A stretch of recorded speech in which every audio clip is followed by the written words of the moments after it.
Hello friends, if you want to drive this car by a electric, you need to charge it. As you can see, there we have 24%.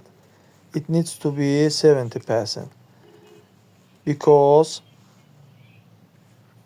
we go to menu. There we have a scale. We need to do it on a maximum, then save it.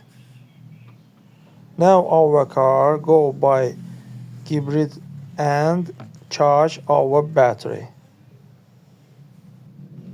Now friend, when our battery is full 70%, we change hybrid to electric.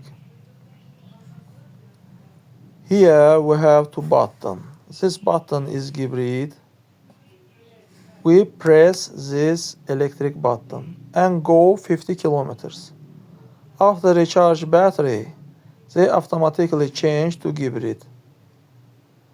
That's all guys. Subscribe to our channel, put like, and don't forget to put a bell so as not miss new video on the channel.